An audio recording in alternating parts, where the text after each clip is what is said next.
mas eu creio que esses dias são dias de alinhamento. Não é à toa que Deus, Ele fez tudo o que Ele fez na nossa cidade, né? Nós ouvimos ontem aqui pelo pastor Anderson que Deus fez a respeito do carnaval na nossa cidade. Há 2 anos Mogi não tem carnaval de rua. Isso é resposta de oração de homens compromissados com o Pai, de homens que se posicionaram em algum tempo, e Deus hoje está respondendo a oração. Mogi não tem carnaval de rua, e quando já 2 meses que não tem, provavelmente 2 anos que não tem, provavelmente não tenha mais. Agora continuar orando para não ter mais nos clubes. Aí quem quiser pular carnaval que vá para outra cidade, porque Mogi das Cruzes será conhecida como a cidade dos filhos de Deus.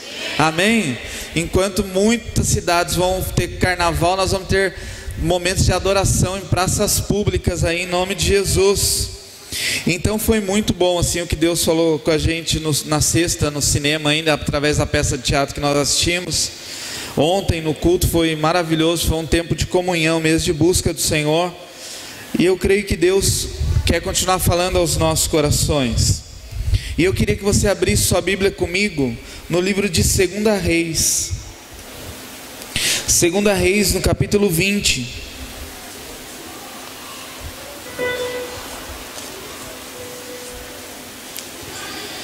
Segunda Reis, no capítulo 20.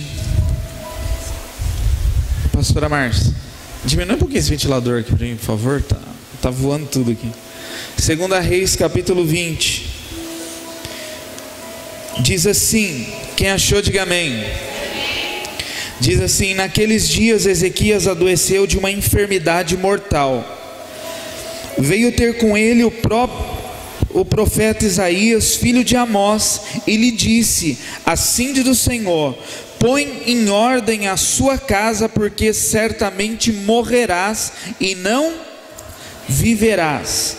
Então virou Ezequias o rosto para a parede e orou ao Senhor dizendo: lembra-te, Senhor, peço-te de que andei diante de ti com fidelidade, com inteireza de coração, e fiz o que era reto aos teus olhos, e chorou muitíssimo. Antes que Isaías tivesse saído da parte central da cidade, veio a ele a palavra do Senhor dizendo: volta e diga a Ezequias, príncipe do meu povo, assim diz o Senhor, o Deus de Davi teu pai, ouvi a tua oração e vi as tuas lágrimas, eis que te curarei. Ao terceiro dia subirá à casa do Senhor. Acrescentarei aos teus dias 15 anos, e das mãos do rei da Síria te livrarei, a ti e a esta cidade. Defenderei esta cidade por amor de mim e por amor de Davi meu servo. Disse mais Isaías: tomai uma pasta de figo. Tomaram-na e puseram sobre a úlcera, e ele recuperou a sua saúde. Ezequias disse a Isaías: qual será o sinal de que o Senhor me curará, e de que ao terceiro dia subirei à casa do Senhor? Respondeu Isaías: ser-te-á isto da parte do Senhor como sinal que ele cumprirá a palavra que disse: adiantar-se-á a sombra 10 graus, ou as retrocederá? Então disse Ezequias: é fácil que a sombra adiante 10 graus, tal porém não aconteça, antes retroceda 10 graus.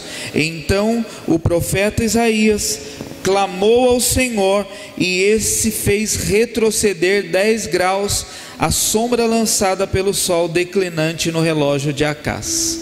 Amém? Vamos orar mais uma vez. Pai, em nome de Jesus, nós oramos ao Senhor, pedimos ao Senhor direção para tudo aquilo que vamos falar, que o Teu Espírito Santo nos conduza nesta noite. Senhor, que louvores maravilhosos que ouvimos aqui nesta noite, e que pudemos, Senhor, ó Pai, Te adorar com esses cânticos. Obrigado pelo privilégio de podermos dizimar e ofertar na Tua casa. Senhor, nós somos privilegiados, porque se temos algo para entregar diante deste altar, é porque o Senhor tem nos abençoado, Senhor.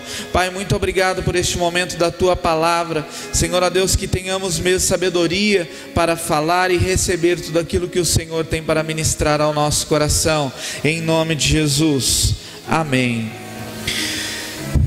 O rei Ezequias, ele recebe uma palavra por meio do profeta Isaías. Isaías era um profeta muito conceituado no seu tempo. Isaías era um profeta a qual todos ouviam, era o profeta que tinha intimidade com a realeza. E Isaías chega para Ezequias e fala assim: olha, eu estava orando e Deus falou comigo que você vai morrer. E a Bíblia diz que Ezequias, quando ouviu essa notícia, virou o rosto para o canto da parede e foi orar. E começou a orar e a apresentar a Deus o seu coração. Ezequias naquela hora não tinha tempo para oração bonita. Ezequias naquela hora não tinha tempo para belas orações, ou para orações que fossem emotivas. Ezequias, ele tinha que fazer uma oração que fosse objetiva, que atingisse o coração de Deus. E então Ezequias, ele faz uma oração com propósito. Ezequias, ele faz uma oração para que esta oração realmente chegue ao coração do Pai. E aí a Bíblia diz que Deus ouviu esta oração, porque foi uma oração tão sincera e pura, que antes de Isaías sair do palácio, ou antes de Isaías sair da cidade, Deus falou com Isaías assim: volta e fala para Ezequias que ele não vai morrer mais. Eu ouvi a oração de Ezequias, eu ouvi tudo que Ezequias colocou diante de mim, e então eu entendi que eu preciso acrescentar à vida dele um tempo a mais, porque ele tem muita coisa para realizar. E aí Isaías volta e fala para Ezequias assim, agora no contexto nosso: olha, Deus te ama, hein, Fabinho? Ah, você tá assim, cara, tá assim com Deus lá, hein? Por quê? Pô, não cheguei nem no portão da saída e Deus mandou voltar porque a tua oração foi ouvida. Você não jejuou, você não fez campanha, você não precisou pedir no grupo do WhatsApp da intercessão, você não precisou fazer nada, você orou e Deus ouviu. Aí Isaías fala assim: você vai viver mais 15 anos. E ele fala para Ezequias assim: olha, pega uma pasta de figo, coloca sobre a úlcera, sobre a ferida que ele tinha, e em 3 dias você vai estar curado, porque Deus não faz nada no abracadabra, né? Tem horas que a gente ora a Deus pensando que pá, pum, sumiu. Eu vou orar, pum, a ferida que eu tinha secou, sumiu. Isaías poderia ter dito para Ezequias assim: levanta o lençol aí, não tem mais ferida. Mas ele falou: não, você vai levantar da cama, você vai preparar uma pasta de figo, vai colocar sobre a úlcera. Eu não sei onde estava essa úlcera, mas úlcera é uma ferida, e não era uma úlcera estomacal, porque ele colocou sobre a úlcera aquela pasta de figo, então deveria ser alguma ferida que estava apodrecendo sua pele. E aí fala para Ezequias assim: depois de 3 dias você estiver curado, você vai na casa do Senhor lá. E aí Ezequias diz assim: bom, mas como eu vou na casa do Senhor? Como que eu vou saber que é o dia de eu ir na casa do Senhor? Aí Isaías fala assim: você quer que a sombra adiante ou a sombra atrase? Para que isso te seja sinal. Aí Ezequias fala assim: bom, eu quero que a sombra atrase, porque adiantar é fácil. Aí Ezequias fala: bom, beleza, será feito conforme você pede. Aí Ezequias ora a Deus, Deus responde, faz a sombra retroceder 10 graus, e aquilo Ezequias entende que é o tempo da cura e o tempo dele ir da casa do Senhor. E ouvindo tudo isso, parece uma boa história. Ouvindo tudo isso, parece até o testemunho da irmã que foi curada de uma enfermidade. Ouvindo tudo isso, parece que até o testemunho da Selma contou que é legal. Pô, parabéns, Selma, você é mulher de oração mesmo, hein? Mas quando a gente ouve alguns testemunhos desse, não dá vontade de grudar nessa pessoa e falar: minha irmã, ora por mim, meu irmão, ora por mim, porque você está assim com o Pai. Diga para a pessoa que está do teu lado: você também pode ficar assim com o Pai. Isso não depende de mim, não depende do pastor Daniel, não depende da profeta Marinês, não depende da estrutura Koinonia, não depende nem das igrejas do Brasil. Isso só depende de você. Bom, mas aí partindo do princípio que Ezequias ouviu uma má notícia, da qual poderia desestruturá-lo de uma forma terrível. Porque ouvir boas notícias alegra o nosso coração, mas nós não estamos prontos para receber más notícias. Nós não estamos prontos para sermos contrariados. Nós não nos preparamos para os dias das adversidades da vida. Nós estamos sempre preparados para coisas boas, e até para coisas boas a gente nem precisa se preparar, porque coisas boas alimentam o nosso ego, coisas boas alimentam a nossa alma. Mas coisas ruins, elas nos abalam e nos desestruturam. E má notícia significa ser contrariado na nossa esperança. Má notícia é ser contrariado. Obrigado, hein? Deus abençoe. Má notícia é ser contrariado naquilo que nós estamos depositando a nossa fé. Então Ezequias estava doente, e talvez quando Isaías chegou, Ezequias falou: puxa, lá vem uma palavra de Deus para a minha vida. Esse cara vai orar e vai trazer uma palavra de cura para mim, porque é isso que nós esperamos quando nós, entre aspas, recebemos uma oração. Mas havia uma credibilidade tão grande na vida de Isaías,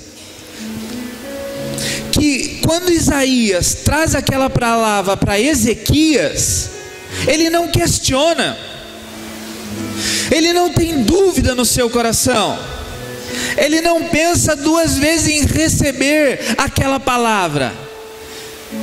Imediatamente ele abandona, entre aspas, né? Ele abandona Isaías e fala assim: agora eu preciso orar, é eu e Deus, sou eu e Deus a partir de agora.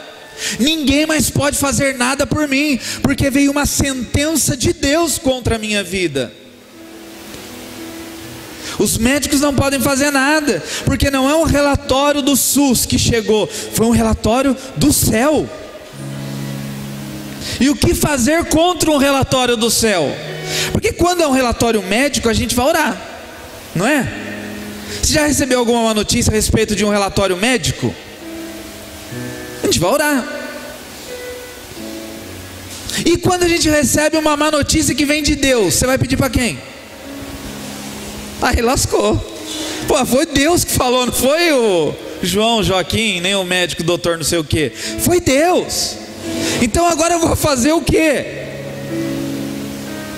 Foi Deus que falou, entre aspas, eu estou lascado. Não tenho o que fazer, eu não tenho nem como orar. Bom, mas eu vou aqui tentar argumentar com Deus. E ele foi orar. Então, quando Ezequias ele recebe essa palavra, por que ele foi orar? Porque o profeta que estava trazendo uma palavra para a vida dele tinha credibilidade diante de Deus. Era um homem que já havia morrido para si mesmo, e um homem que aprendeu a olhar para a sua vida antes de olhar para a vida do outro.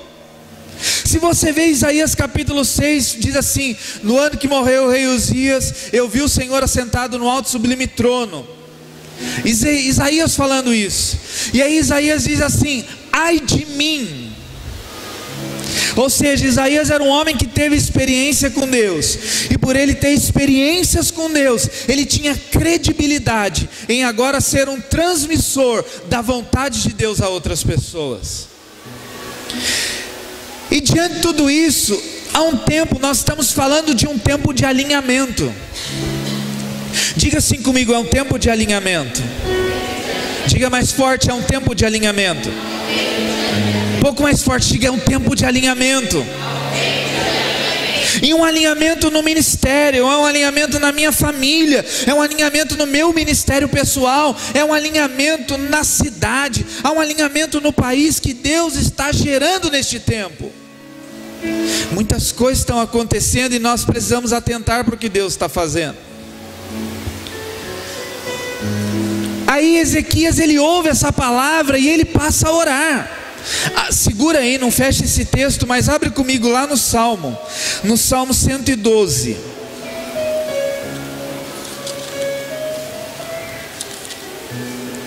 Salmo 112.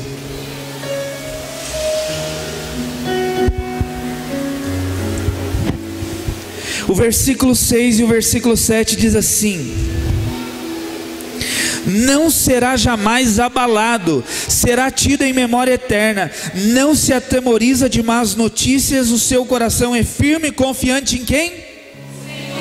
Confiante em quem? No Senhor.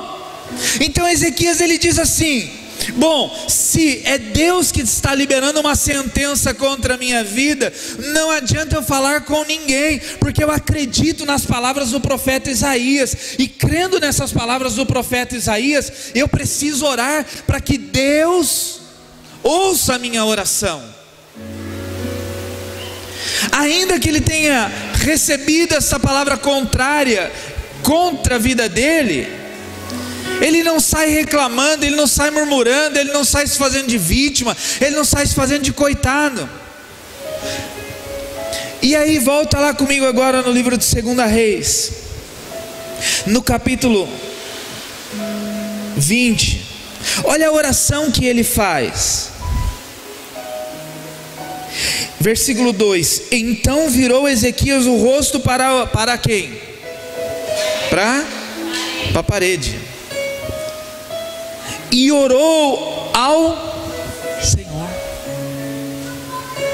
dizendo: lembra-te, Senhor, peço-te, de que andei diante de ti, com fidelidade, com inteireza de coração, fiz o que era reto aos teus olhos, e chorou muitíssimo. A oração dele foi muito rápida. A oração dele foi dizendo assim: Deus, eu tenho credibilidade com o Senhor, poxa, eu andei retamente, fiz o que era reto aos teus olhos. Senhor, lembra da minha vida, lembra do meu caminhar. Não que Deus tivesse esquecido, porque Deus não esquece de nada que nós fazemos. Mas nessa argumentação com Deus, ele fala assim: poxa Deus, olha para a minha trajetória de vida, olha por tudo que eu tenho feito ao Senhor, para o Senhor. Andei reto, com o coração fidedigno, com o coração inteiro na tua presença. E aí diz só que ele só falou isso e começou a chorar. Por quê? Porque tem momentos que as nossas palavras, elas se tornam inúteis. Tem momentos que as nossas palavras não são ouvidas. Tem momentos que as nossas palavras não geram impacto em nada. Nós só temos vontade de chorar. Então não tem problema chorar. Nós precisamos chorar, e chorar muitíssimo. Homem chora, mulher chora, criança chora. Eu nunca falei para minha filha, e nem vou falar. Às vezes eu falo para ela: tá bom, Rebeca, já deu, parou. Mas eu nunca vou falar para ela, não vou liberar uma palavra sobre a vida dela, que muito pai machão gosta de falar para filho: engole o choro. Choro não pode ser engolido, choro tem que ser soltado. Liberto, engole o choro, homem não chora. Isso é uma sociedade machista. Mas uma pessoa que é quebrantada na presença de Deus sabe que homem chora. E entenda bem, não é choro de manha, mas choro do coitadismo. Eu sou um coitado. Não, o choro de Ezequias foi um choro mesmo de quebrantamento diante de Deus, depois de uma oração eficaz. Então você pode chorar sim na presença de Deus. Você deve chorar sim na presença de Deus, porque a Bíblia diz que as nossas lágrimas, elas são colhidas e transformadas em alegria. Então Ezequias vira para o canto e começa a chorar. Não tinha mais palavra, não adiantava ele ficar orando. Eu vou ficar orando. Não, ele só falou: Deus, lembra de tudo que eu fiz, que andei reto e íntegro na tua presença. Nós precisamos estar com o nosso coração firmado no Senhor. Nós precisamos estar com o nosso coração firme e alinhado no propósito de Deus. Olha o que o salmista diz: aquele que confia no Senhor não é abalado. Salmo 125 diz que os que confiam no Senhor serão como os montes de Sião, que não se abalam, mas permanecem firmes para sempre. Agora, lógico, nós somos seres humanos, nós somos de carne, nós somos almáticos muitas vezes. Muitas vezes nós tememos, muitas vezes nós choramos, muitas vezes nós nos abalamos. Muitas vezes temos medo das más notícias, e tem gente que não fala nem o nome do diabo, fala que está dando ibope pro diabo. Não, tem quase crente que fala assim: Satanás, aí está amarrado em nome de Jesus. Eu não tenho que ter nome do nome. Ah não, isso não é dar popularidade para o diabo. O diabo, ele não é popular nem aqui nem no inferno. Então, se eu não posso ter medo das adversidades da vida, ainda que eu saiba que elas virão. Mas o que eu quero dizer com isso não é que você vai receber más notícias. Eu declaro e profetizo boas notícias. Amém? Mas o que eu quero dizer é que um homem que está alinhado ao propósito de Deus, ele conhece o Deus que ele serve. O homem que está alinhado ao propósito de Deus, e que está com o coração íntegro e reto na presença de Deus, ainda que ele receba palavras contrárias, ele vai orar. Ele vai apresentar as suas orações para quem resolve o problema dele. O problema de muitas pessoas, que elas recebem más notícias, ou elas recebem algumas situações adversas nas suas vidas, e elas saem espalhando para pessoas que não acrescentam em nada. Lógico que às vezes nós temos parceiros de oração, qual compartilhamos as nossas dificuldades. Talvez você possa contar com essa pessoa que está sentada do seu lado. Talvez, não sei se é só marido e mulher, mas talvez você possa. Talvez essa pessoa que está sentada do seu lado possa ser uma parceira sua nas suas aflições. Isaías era um parceiro nas aflições de Ezequias, porque eu imagino que para Isaías não foi fácil liberar aquela palavra, mas Isaías tinha convicção de que era Deus falando. Olha o peso e a responsabilidade de um profeta, porque de tudo que nós fizermos ou falarmos, nós daremos conta a Deus. Quantas profecias você já ouviu ao longo da sua vida e elas não aconteceram?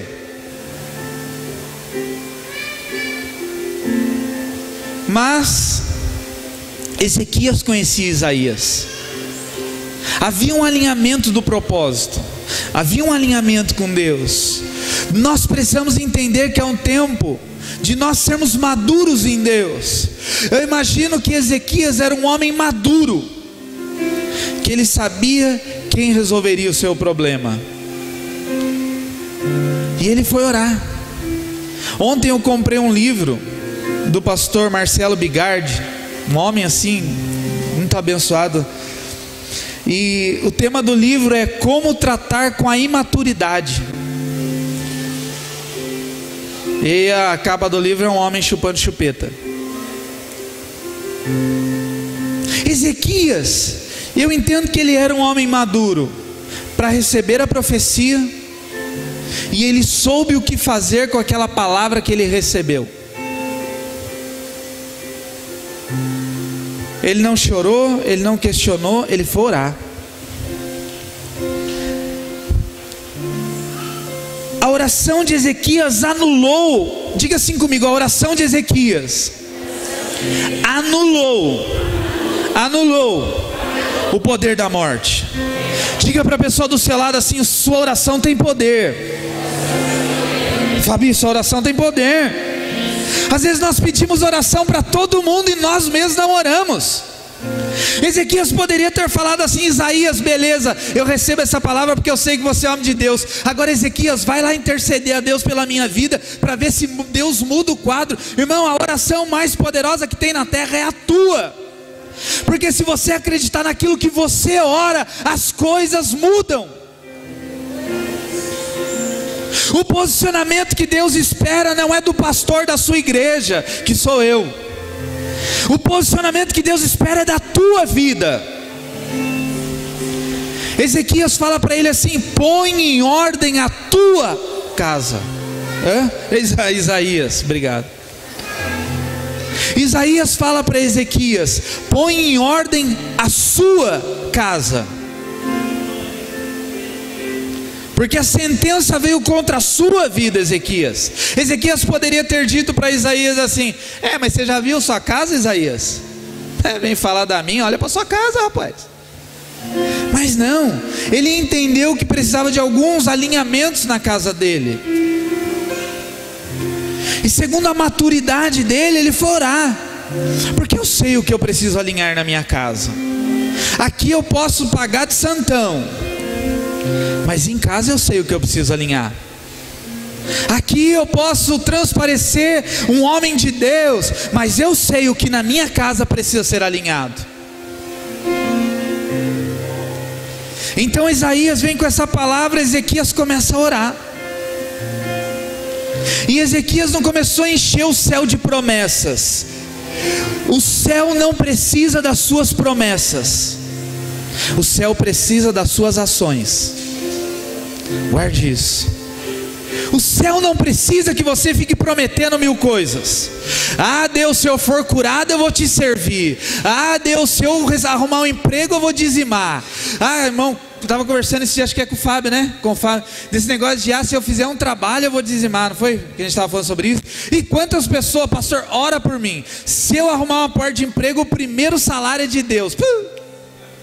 Irmão, estou esperando o primeiro salário de uns 1000. Aí o cara de pau, aí você fala: irmão, e o primeiro salário lá que você ia dar? Pastor, imagina, estava 6 meses desempregado, como eu estava cheio de conta.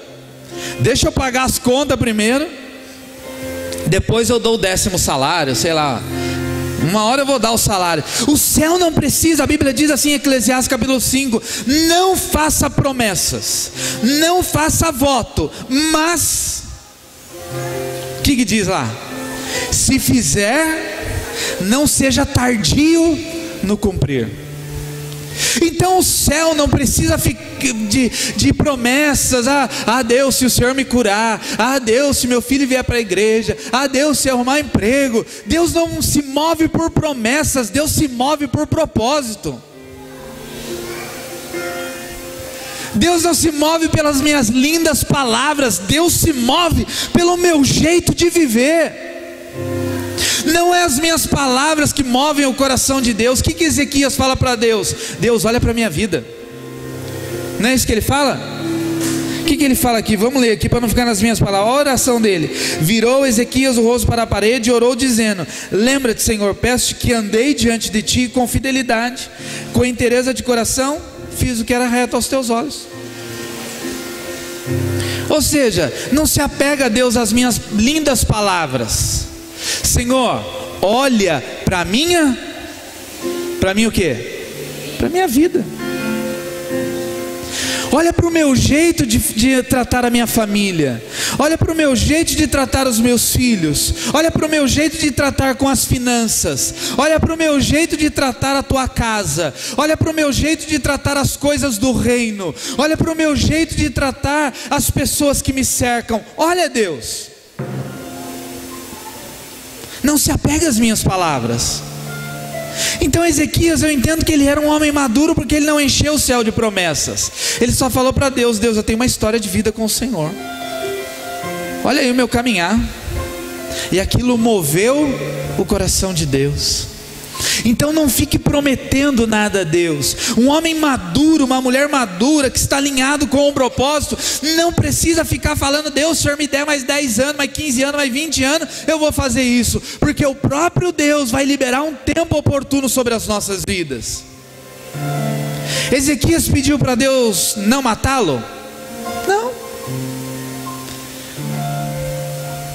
Até porque todo anseio do cristão é estar com Deus, mas ele não quer morrer, né? Deus, um dia, meu sonho é viver a eternidade. Aí vem uma enfermidade, que a gente faz? Corre para o médico, né? Mas é lógico, nós somos carnais no sentido de homens naturais. Mas aí diz aqui que ele foi orar. E como a nossa oração pode mover as coisas no reino do Espírito? Sabe, irmão, nós oramos muito pouco, ou às vezes oramos muito e falamos pouco. Sabe uma coisa que eu aprendi ao longo da minha caminhada cristã, que não é o tempo de oração que é eficaz, é a qualidade da minha oração. Eu já vi pessoas dizendo assim: eu oro 2 horas por dia, eu oro 3 horas por dia. Já ouvi pessoas dizendo que ora 24 horas por dia. Até preciso fazer um curso com essa pessoa, porque eu não consigo orar dormindo, eu apago. Dormindo, não consigo abrir a boca. Às vezes eu dou umas resmungadas, ela diz, a Marinês, às vezes eu ronco. Bom, mas se até a Rebeca ronca, quem sou eu para não roncar? Mas ainda que só se o meu ronco apesar que tem gente que é tão espiritual que até o ronco é em línguas, né? Oh, tão espiritual que é. Mas não é o meu tanto orar, tanto, não. O que Ezequias falou? Deus não será minhas muitas palavras, olha para a minha vida. Se o Senhor vê que vale a pena me deixar vivo, me deixa vivo, Deus. Se o Senhor vê que vale a pena, Senhor, a minha oração será atendida, que o Senhor responda a minha oração. Sabe, quando nós tratarmos as nossas frustrações, nós teremos dias difíceis, mas não dias frustrantes. Tem muita pessoa que vive frustrada. Uma pessoa frustrada é uma pessoa que não conseguiu realizar algo. E o problema de muitas pessoas que são frustradas, elas não cobram de si, elas cobram dos outros. Porque eu sou frustrado porque alguém não criou um meio de eu realizar o que eu queria. E desde o começo foi assim, quando a Bíblia diz que Deus desceu no jardim do Éden. Quando Deus não encontra Adão, não encontra a sua esposa, Deus fala: cadê vocês? Aí Adão vem e fala: Senhor, eu estava nu, me escondi, tive medo, ouvi sua voz, estava com vergonha. E aí Deus fala: mas o que aconteceu? Senhor, foi a mulher que tu me destes. Nós não teremos mais dias frustrantes quando nós tratarmos as nossas frustrações em Deus. Teremos dias difíceis. E buscamos entender que Deus é realizador de todas as coisas. Sabe, eu estava conversando com o Fábio ali no final, a hora que o pastor Daniel estava falando aqui no estudo a respeito da escravidão.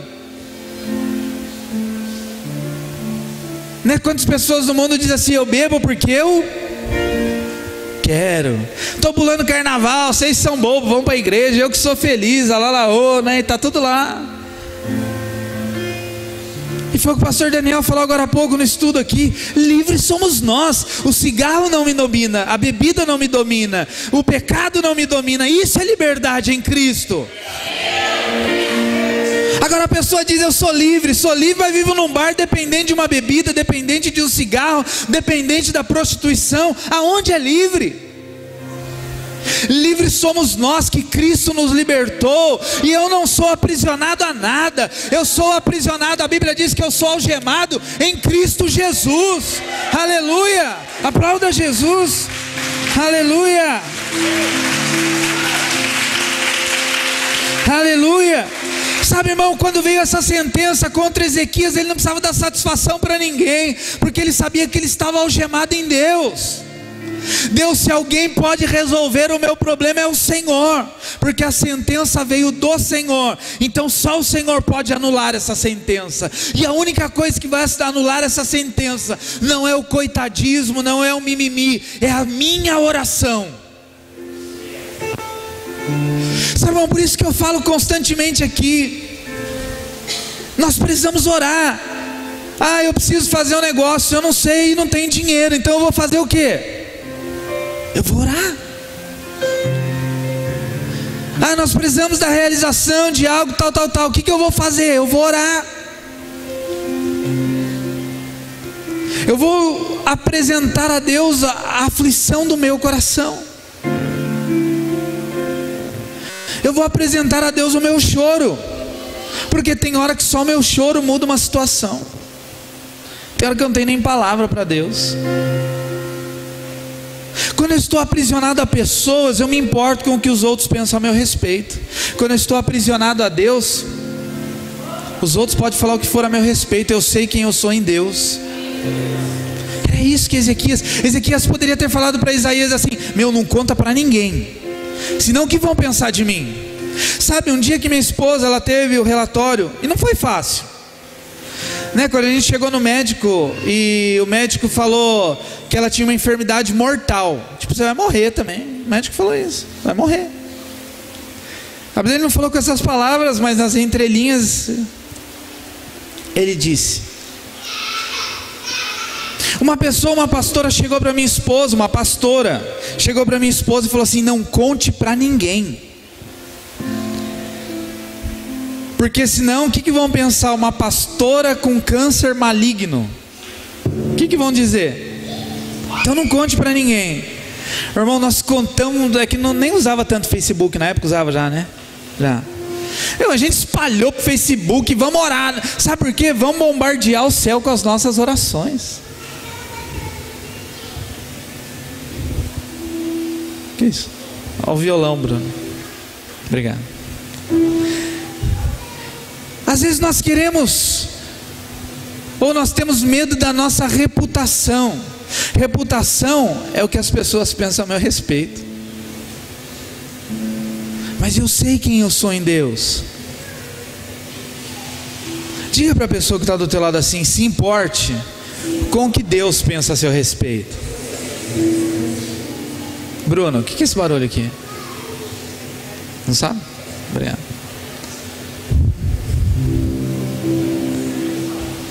Abra sua Bíblia comigo no livro de 2 Crônicas, e eu já estou quase encerrando. 2 Crônicas, capítulo 32.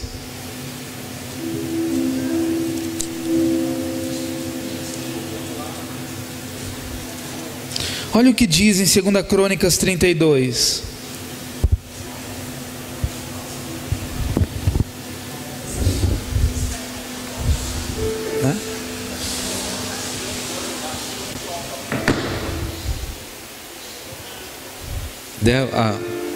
Obrigado. 2 Crônicas 32, o versículo 27 diz assim: teve Ezequias riquezas e glória, em grande abundância, proveu-se de tesourarias para prata, ouro, pedras preciosas, especiarias, escudos e toda sorte de objetos desejáveis. Também proveu-se de armazéns para a colheita do cereal, do vinho, do azeite, das estrebarias, para toda espécie de animais, e de redis para os seus rebanhos. Edificou também cidades e possuiu ovelhas e vacas em abundância, porque Deus lhe tinha dado muito numerosas possessões. Quem tinha dado para ele, diz aí? Deus.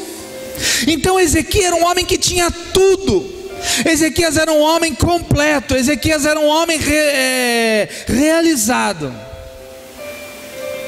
Agora, lógico que o diabo fica bravo quando a gente está feliz. Não foi assim com Jó. Jó tinha tudo. Aí o diabo chega diante de Deus e fala: bom, Jó tem tudo, é fácil ele te adorar. Tem o carro do ano, a casa do ano, tem filho bonito, neto bonito, tá tudo bonito. Ele vai te adorar, e é fácil te adorar. Quero ver Jó passar por uma luta e continuar te adorando. E Deus o que falou para Satanás? Pode tirar o carro, pode tirar a casa, pode tirar os cavalos, pode tirar isso, pode tirar aquilo. E Jó continuou adorando a Deus. Mas nós precisamos estar com o coração alinhado quanto ao propósito de Deus, porque até mesmo quando vem as boas notícias, porque depois, volta lá comigo em 2 Reis 20. 2 Reis 20 diz assim, versículo 4: antes que Isaías tivesse saído da parte central da cidade, veio a palavra a ele do Senhor dizendo: volta e diga a Ezequias, príncipe, olha como que Deus chama Ezequias, príncipe do meu povo. Vai lá, Isaías, dizer para Ezequias, príncipe do meu povo, o Deus de Davi, o príncipe do meu povo, assim diz o Senhor, o Deus de Davi, teu pai: ouvi a tua oração, vi as tuas lágrimas, e eis que eu te curarei. Ao terceiro dia subirás à casa do Senhor. Então eu quero declarar e profetizar sobre a tua vida, que Deus ouvirá a tua oração. Diga assim comigo: Deus vai ouvir minha oração. Eu vou orar e Deus vai ouvir minha oração.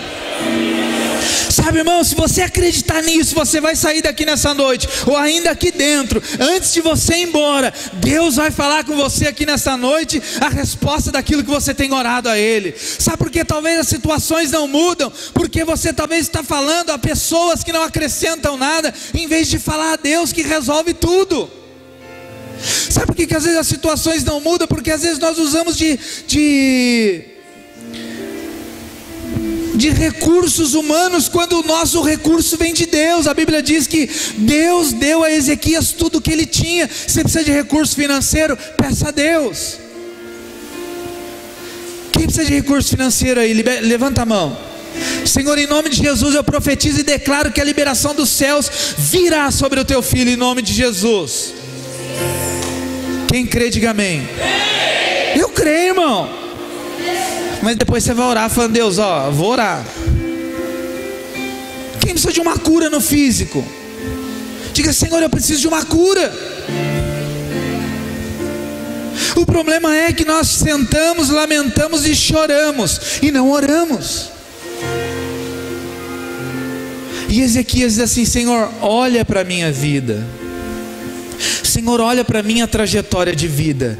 E se eu tenho, dizia um pregador, Senhor, se eu tenho crédito contigo. Já ouviu esse pregador dizendo? Hoje é deputado federal. Pai, se eu ainda tenho crédito contigo, envia anjos na nave da igreja, coloca 2 anjos lá, 2 anjos lá. É uma oração que sou estranha, mas é verdadeira. Senhor, se eu tenho crédito, foi a oração de Ezequias. Deus, tenho crédito aí? Tem. Então eu vou orar. Senhor, olha para a minha vida. E aí vem uma palavra da boca daquele que proferiu a palavra contrária. Agora vem uma palavra a favor. Então não despreze as palavras e nem despreze as pessoas, porque da pessoa que está vindo hoje a sua tribulação pode vir a tua bênção. Você pode dizer amém? Aquela pessoa mais chata, mais pedra no seu sapato, amanhã pode ser aquela que vai te abençoar. A pessoa mais tribulosa da sua vida, quem que é? Pensa aí numa pessoa tribulosa na sua vida. Se pensar em mim, Deus castiga. Tirando o pastor, outra pessoa tribulosa. Dessa pessoa pode vir a bênção sobre a sua vida. Porque da mesma pessoa que veio uma palavra, uma sentença de morte, desta mesma pessoa veio uma palavra de sentença de vida. Ezequias poderia ter dito para Isaías assim: some daqui, eu não quero te ver nunca mais na minha frente. Soldados, prenda esse profeta maldito. Ele poderia ter feito isso, ele era rei. Mas aí diz que Isaías continuou. Aqui não diz na Bíblia, né? Mas nos nossos, Isaías continuou amigo de Ezequias. Então quando Isaías estava indo embora, eu imagino que Isaías também estava chorando. Puxa Deus, como assim? O cara vai morrer? Não é fácil, Deus. E lógico que antes de Isaías levar essa palavra, ele deve ter jejuado, orado, buscado uma confirmação. Deus, é isso mesmo, vou lá, vou entregar. É para o rei, Deus, não é para qualquer pessoa. Até que para qualquer pessoa eu também teria temor, mas para o rei, eu vou entregar uma palavra dessa para o rei. Mas o mesmo profeta que levou uma sentença de morte, este mesmo profeta levou uma sentença de vida. Então aquela pessoa da sua casa que é tribulosa, amanhã ele pode ser um homem de Deus que será abençoador da sua vida. Mas vai orar, irmão. A gente fica só amaldiçoando. Eu lembro uma pessoa que falava assim: pastor, não aguento mais meu marido, aquele monte de carne, aquele endemoniado, aquele não sei o que. Eu falava: enquanto você ficar falando isso do seu marido, assim ele o será. Comece a liberar a palavra.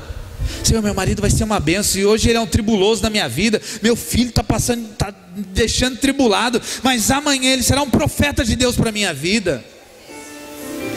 O problema é que nós falamos muito e não falamos para quem resolve. Você já viu o Facebook, é o muro das lamentações? Sim ou não? Agora que aumentou o IPTU, você põe no Facebook, é só IPTU, o camarada não tem nem casa, mas está reclamando do IPTU. Todo mundo está reclamando, vai reclamar também. Teve gente que eu perguntei, aí aumentou seu IPTU, nem chegou o carnê, ele nem sabe se aumentou o IPTU, mas ele está xingando. O problema é que nós reclamamos muito, xingamos muito, murmuramos muito e não falamos com Deus. E para encerrar, eu quero que você abra sua Bíblia comigo no livro de Tiago.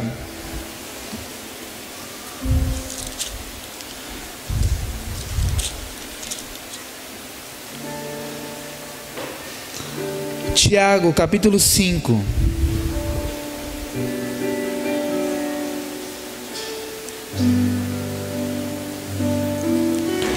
Versículo 14.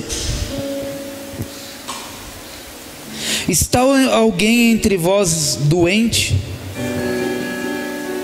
Chame os presbíteros da igreja, e estes façam oração sobre ele, ungindo com óleo em nome do Senhor.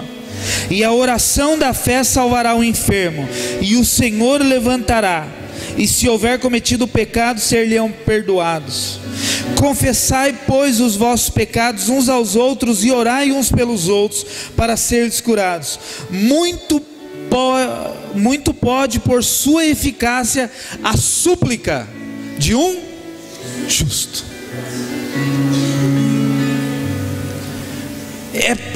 É o versículo que nós conhecemos, que fala assim, que a oração do justo é poderosa.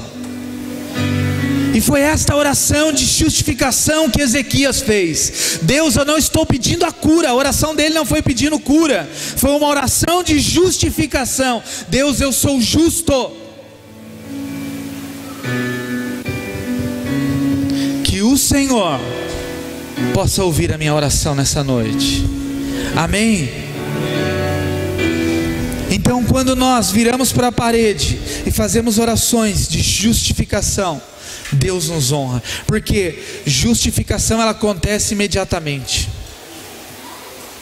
Se coloque em pé para nós orarmos. Eu quero orar com você.